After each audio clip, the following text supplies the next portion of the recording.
Welcome you to a brand new week here on AFA Today. Kevin McCullough from the AFA Today studios in New York City, and we are glad that you are here.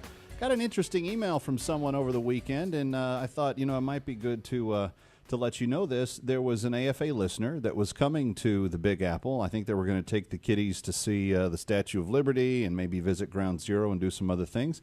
And they said, Kevin, is it ever possible to come and see the broadcast AFA Today? And in fact, it is. We have some chairs here in the studio, and if you're ever in the city and you have an interest in coming by, we might need to run a background check on you just to make sure you're not a member of the ACLU or something. But in general, we're more than happy to accommodate, especially if you've got a group of homeschoolers or something. So feel free to be in touch with us. And that email address is kmcradio@gmail.com, kmcradio@gmail.com. Thank you so much for putting us, for even thinking of us in that way. And we are more than honored to have you with us anytime that you're in the Big Apple. I love this city, even though we've got all the problems that we do. I love the people of this city. And today we're going to talk about a pastor in this city and what happened to him over the weekend. But I want to remind you before I do anything else, make sure you go to onenewsnow.com and vote in today's poll. I have not voted yet. I've been busy putting this broadcast together, but I do want you to go vote today, because I think that when you do, you're exercising your voice, you're exercising your right to be heard, and I think that's a wonderful thing. And onenewsnow.com has that poll up every day just for your use. It is there to help you be able to express your thoughts on a current issue of the day every single week, and so we're grateful for that.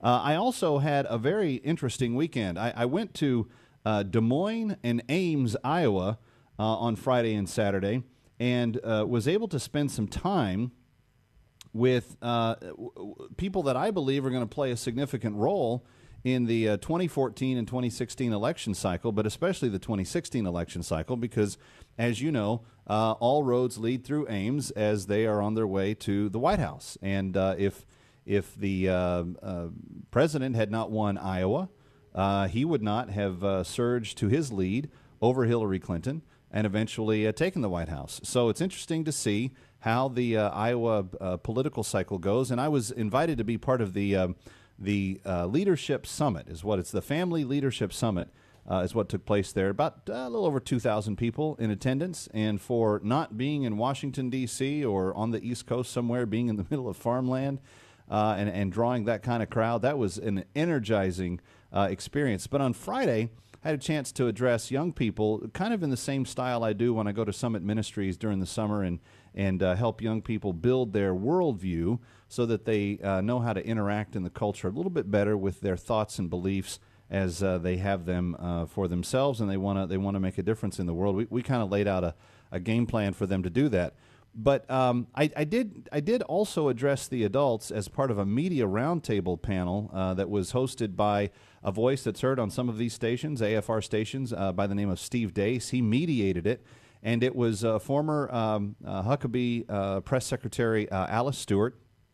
It was WHO powerhouse, long-term spokesperson, middle of the day, just incredibly well-known in that region of the country, midday host for WHO Radio, Jan Michelson, and Kevin McCullough, yours truly, as part of the media panel. And we were asked a couple of questions, one of which from Steve Dace was, what do you think we have to do? What should the people know about media? And we answered that question. And then he asked, what should people think about, respond to media with? And I had a little bit of fun with the answer. Take a listen. We are stuck in this universe where we are told that because 9 million fewer people went to the polls in 2012, we are somehow obligated to believe that Barack Obama is Jesus Christ. And I'm a racist if I disagree. Stop playing their game. They work for us, we hire them, and we should fire them.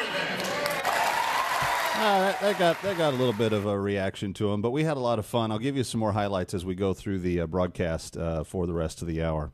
A couple of other moments that were hopefully equally salient. But 888-589-8840. Maybe you were at Ames over the weekend. I ran into several listeners to the American Family Association Radio Network and others that were there that listened to the different broadcasts. And they were couldn't have been nicer. Couldn't have been nicer. Iowa's a wonderful place, a little warm in the summer, but wonderful place nonetheless. But I'm glad to be back. Some of the big news that we've got going on, there's a number of updates on onenewsnow.com, the Associated Press, highlighting several of those on a national level. But if you haven't gotten your fill of the latest in the world of family, faith, and values information, make sure you check out One News Now this morning. Lots of stories there from the politics, culture, pro-life, education sections that you want to take a look at, along with some of the others that are there as well. All right, I want to get to this story that first appeared in the Washington Post yesterday, and then Fox News picked it up today. And I'm grateful that both of those more or less mainstream outlets did, in fact, pick up on this. Some of you may or may not be fans of the gospel singer Donnie McClurkin, but he's a well-known pastor here in the New York area, and he's especially well-known because a number of years ago, he made a very stunning admission to people. A lot of people had wondered why he had never married, and so he's always had this incredible gift with music, and so it came out a few years ago in his own testimony, his own biography, that he wrote about being molested as a young boy at the age of 8 and the age of 13 by family members, and how that messed with his psychological well-being and his welfare, and it sent him down a path towards believing that he was in some way wired to be a homosexual. And it was in prayer to God, it was in making choices to leave that lifestyle, to not be involved actively with people in sexual ways in that way, that he really said that God delivered him from what he called at the time the curse of homosexuality. So remember, what he did was he was active as a homosexual, then he stopped being active as a homosexual, became a Christian, now ministers to hundreds of thousands of people a year, is a dearly loved pastor in the Brooklyn area. Okay, so this last weekend in Washington, D.C., there was this event called Reflections on Peace, from Gandhi to King, and Martin Luther King is the person that was to be highlighted there. The headliner for the event, the man that they put on the posters and sent out to different congregations all over America and told them to come because this person's going to be there, was Reverend Donnie McClurkin, Pastor Donnie from Perfecting Faith Church in Brooklyn, New York. He was scheduled to perform this Saturday along with other singers and other acts, and he was designated to be kind of the name that everything else was built around for this benefit concert. Now, the Arts and Humanities Commission, according to the mayor of Washington, D.C., Mayor Gray, and according to his spokesperson, Doxy McCoy is her name, she said that the Arts and Humanities Commission and McClurkin's management decided that it would be best for him to withdraw from the event. This is what Donnie McClurkin. This is what the mayor's office said about Donnie McClurkin's decision not to be there. That he had decided not to come, and that he didn't want to be there, but he wanted the purpose of the event to bring people together, and so he felt like he shouldn't be there, and so he withdrew. Now, this doesn't make sense at all, and you know it doesn't make sense because what they did in putting him on all of the posters to be there was, in essence, use his image and likeness and name and hope for everyone to show up. Well, in choosing to not come, then they say, well, this is all his fault. The only problem with that is that that's not what Donnie McClurkin says. Donnie McClurkin, in a video that he released on social media, said something very different, in fact. Take a look. This is from Donnie's own words himself.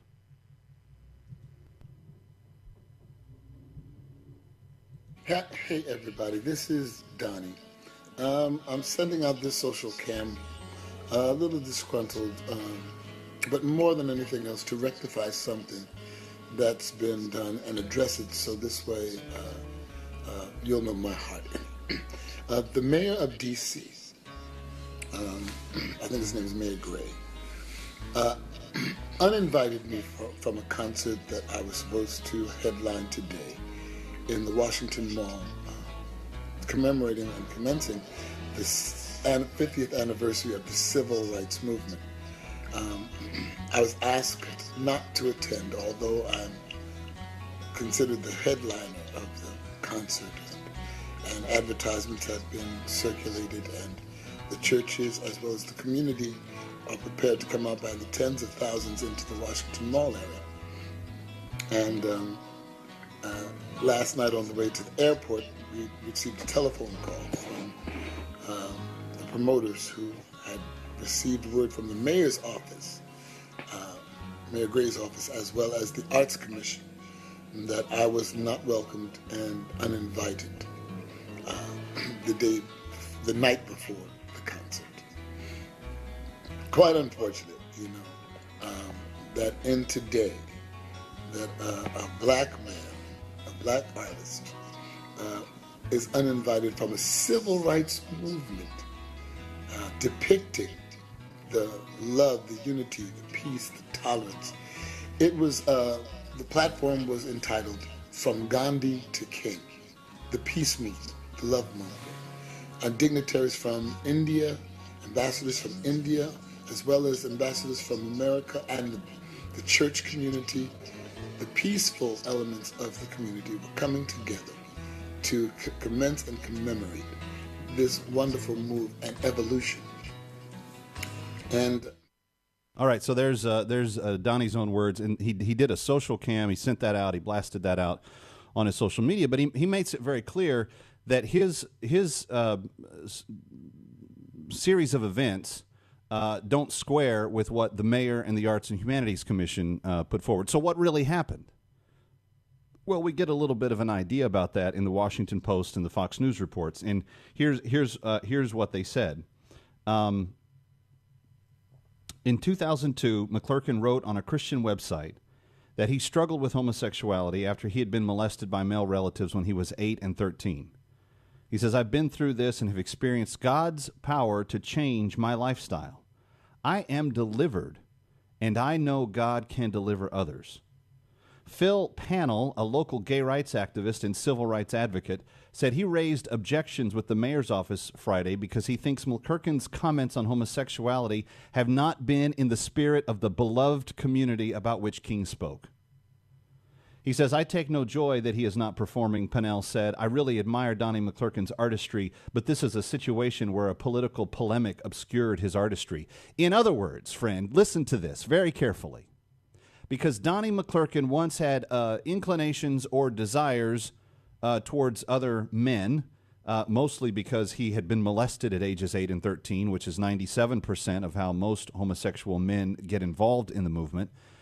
Because he had that in his life, he had at one point in time had homosexual inclinations, but prayed, believed God had set him free from it, and has rejected that. He's lived an abstinent life. He has gone on to actually minister to people and to actually now become a beloved pastor here in the New York area at Perfecting Faith Church.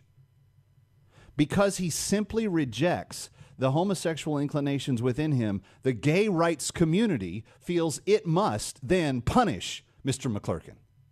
He can't come and give tribute to Dr. King, who said not to judge people by the color of their skin, but by the content of their character.